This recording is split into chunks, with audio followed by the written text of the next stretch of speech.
Hello and welcome to a very special episode of Life in the Mind. I am your host for this episode, Joy Amy Wigman, and I am your host for this episode because today I am interviewing my co-presenter, Murray Spear. Hello. This is a neurodivergent podcast presented by neurodivergent people, and we thought it would be a nice idea for you to get to know your hosts a little bit better. As we've been talking to other people this whole time, I probably could do with getting to know Murray a little bit better. Oh dear. I know. So Murray, big questions. What is your relationship with neurodivergence? Complex, difficult. No, Cool. Very many and varied. I am autistic. Mm-hmm. I have ADHD, and I'm dyspraxic. Yeah, I think that's about it. Good. That's a good list. That is it. Yeah. It's a good list. We stack. So many people don't realise that we stack. Yeah. When did you first sort of discover that you might be neurodivergent? Was it a young thing, or did you find out when you were older? So I came to it late.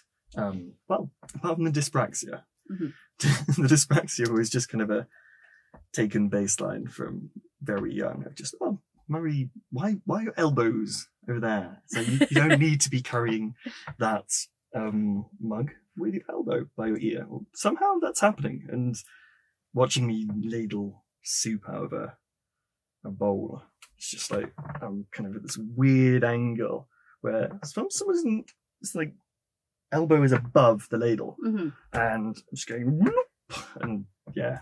But that's the way my brain works, and that's how it does that. Anyway, it can. That tells me you'd be an amazing contemporary dancer. Yeah. I think so. Yeah, maybe. I think, yeah. Why must we ladle think soup of in it. such a boring way? Yeah. Also, like trying to go over a style. Some days I walk up to it and just go 1 foot on the step, 1 foot on the top of the entire fence thing, perfect balance, and then just jump off the other side. Other days I walk up to it and my brain freezes and I suddenly turn into the spider with like 1,000 limbs, kind of going, how do I just... It's, my knees up by my ear, and I'm going... So you sort of discovered that first. Do you mind if I ask you kind of how old you were when you sort of realised that you might be moving in a different way to maybe other members of your family? I think my mum realised Right. quite young,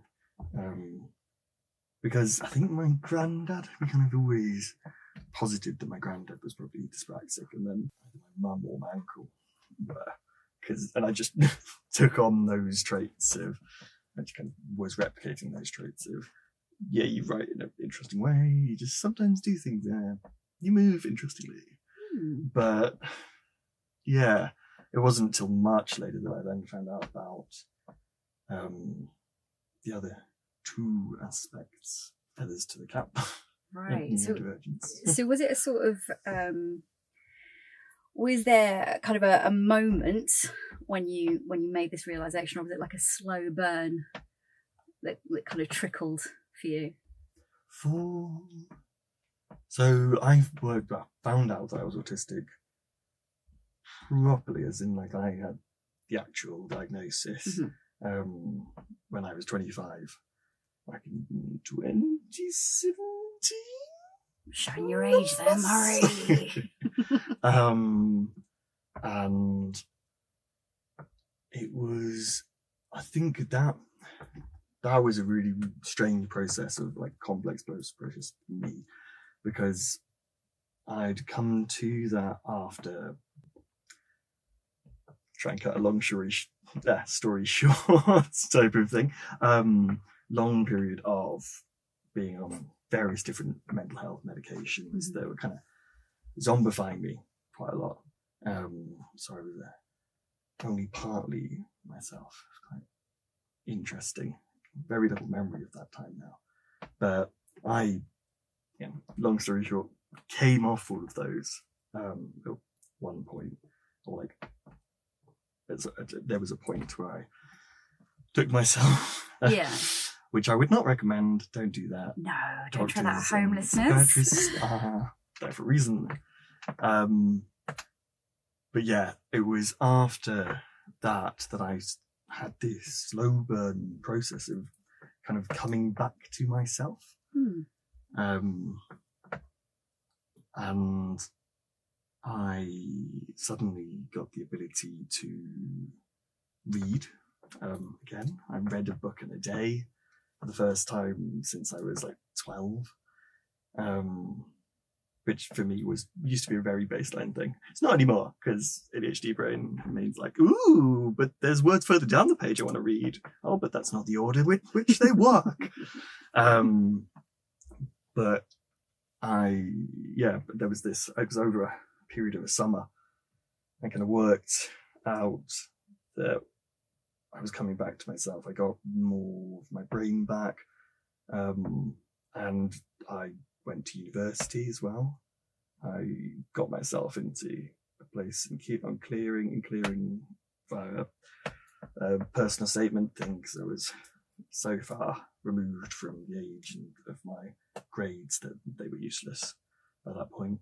And then I went off to uni, and my brain was just fizzing and going, ooh, new things. And disappeared off to, and I was the capability, the fullness of my sense of self and actual being had come back. And then it was whilst I was at uni that I started having, it was almost like the half-life of the medication wore off. Yeah. And I started just like sensory stuff started becoming a problem. So lights were becoming painful, noises were becoming painful, touch, and I was getting overloaded. But had no idea what was happening, because it was familiar but also new, because there's had been this period of zombified brain, semi-Murray. So as I was going to ask kind of how your discovery of being neurodivergent changed your relationship with yourself, but it sounds like you had this initial kind of feeling like yourself again after kind of the medication wearing off and stuff, but then after that getting this fear of what was happening kind of around you. Yeah, definitely. It felt like it was me. It was me coming back, and more of the fullness of my being coming back into play. But at the same time, it was, I was just overloaded a lot. I lost the capacities to speech and comprehension of language quite a few times, just entirely. I was writing emails to tutors to go, I'm not going to be able to come in. And they would send an email back going, sorry, Mary, I don't know what that said. And I would read it the next day, and it would just be letters, just jumbled up in it was literally just gobbledygook, which is fascinating from a psychological and neurological point of view. But then, from there, fast forward a bit, I went, because we were going to be going, is this mental health stuff? Obviously it was distressing as well. So I went to the mental health service where I was at uni down in Chichester. And I think it was a few minutes after I walked into the room, this person said, have you ever been assessed for autism? Right. Boom, boom, boom. And then from there, I had a weird relationship with kind of self-discovery and acceptance of it within myself until I had the diagnosis, because I had this fear of leading an assessment. Right, yeah. And because of things that have happened in the past for me. Do you know, I hear that from a lot of people, this kind of fear that, oh, well, what if I'm leading it? What if I'm making it up? Yeah. What if this is not what this is and I'm making a fuss? And I hear that from so many people when we talk about it, including myself. Completely get it. It's allowing yourself the validity of the space. Yeah. And your and that it is something that you can, that can be you. Especially if you've grown up in the world that we live in, Yeah, with so many misconceptions. We don't have this valid space, so why would we feel valid? And also, all of the ideas, there are so many myths out there about what it looks like. It's like, but I can't do maths. I can do maths, but I can't show you how I've done it. I can give you the answer, but working out, no idea how I got that. Yeah, I have that with kind of, directions to places, like, oh, you just turn left at the thing and then you do this and that. Like, no, literally, if you start telling me that, my brain will just shut off because the visualization of it, I can't do that. Yeah, it is. Did you? Strange. Yes. Because I haven't gone through the whole diagnosis process yet officially. I'm sort of, hovering on that list. When you did you sort of, I don't want to use the phrase come out, but in effect, did you like announce to people, or did you just kind of let it be part of you? Because I don't think there's a right and a wrong way to do that. I think it's very individual. Yeah, the nuance of how each person. For me, it was definitely, I found it really complex to try and work out how to approach that and what way to do it, whether to shout and scream it to the world, and also just how it sat with me, and fearing that validity, the lack of validity in it, and going, oh, but do I need the diagnosis? Do I need do I need people to know? Is it better for me to introduce myself as autistic, or just be me? And all of those nuances. And there's still things that I think every single day, some of those. But I definitely, I went through that process and it was only once I had the official diagnosis, for me, that allowed me to accept it fully. Yeah. Because person who has authority to say gave me permission to say. Yeah. And the rules were ticked. So therefore, like literally it was one of the things where I was like, wow, that's kind of ironic in itself. Yeah, I mean, there is this whole thing of feeling like you're being given permission by somebody else to actually accept who you are, which is really tricky, I think. Yeah. Can I ask, because obviously you are a podcaster, but also you do kind of performing and stuff in your life. How is that sort of, has it informed the way that you perform, or the methods that you use as a performer? I would say it massively has. Yeah. Once I worked out and had discovered my neurodivergence, I looked back and I went, oh, that's one of the reasons because I'm also an actor. One of the reasons I like acting and find it really quite easy to just shift between different modes and stuff and slip into character and out of character and manifest the emotions and do various acting things. Also, don't get stage fright, because it's my everyday. Yeah. Is masking, and it always has been. Acting has just been my way of life forever. Also, acting's great because it's a scripted social interaction. Literally everything is scripted, and if anybody goes off script, they're wrong. So actually, there are rules to it. There are rules, and you have to stick to them. You have to stick to them. Everybody's got the same rule book. We've been told what to do. It's great. Yeah. And then someone comes along and says, "Hey, do you want to do some long form improv?" That's my entire life.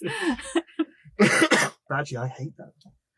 Long form improv. But I think because ADHD brain is going, but there are so many possibilities. And autistic brain's going, I need closed down possibilities to be able to actually do anything. And so ADHD brain's coming up with all of these ideas, and autism brain is going, "Ugh!" And so I just end up freezing or just kind of melting down. Yeah. Mm. Yeah, because that's quite a combination, isn't it? ADHD and autism, because a lot of the symptoms, does it feel like they battle each other sometimes? Yes. Right. Yeah, they the way that I kind of perceive it these days is, think about it, is that there are times when they really are in conflict with each other, opposite ends of the battle. So avoid the S word.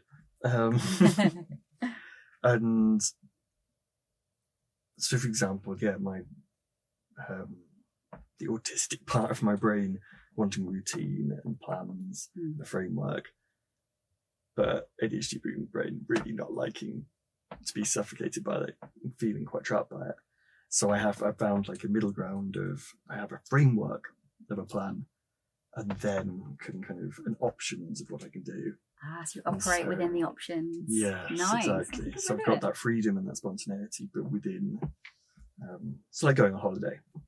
I've got the things you need to be booked down; those are booked in, and then the rest of the time I can kind of fill in with improvised random stuff with just like another couple of planned stuff. But then, there are times when they work perfectly in sync.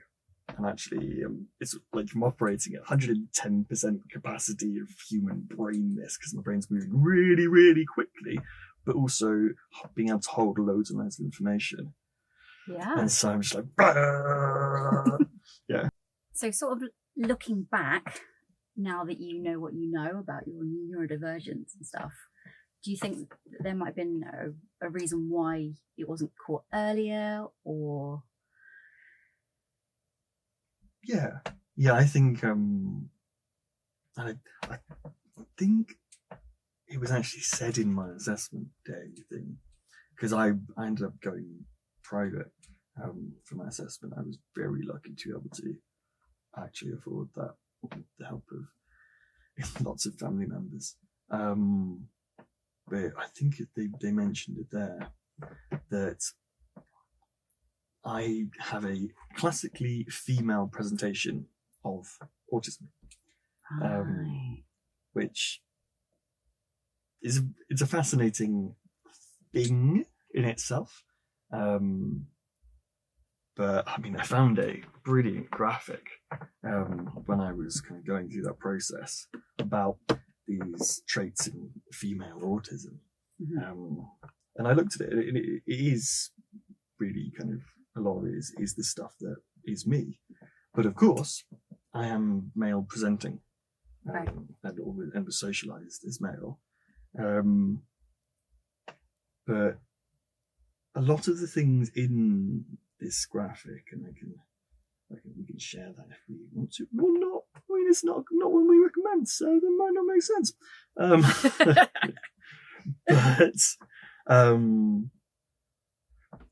it kind of sits weirdly with me, because I think it's such a tripping point to genderize diagnoses like this.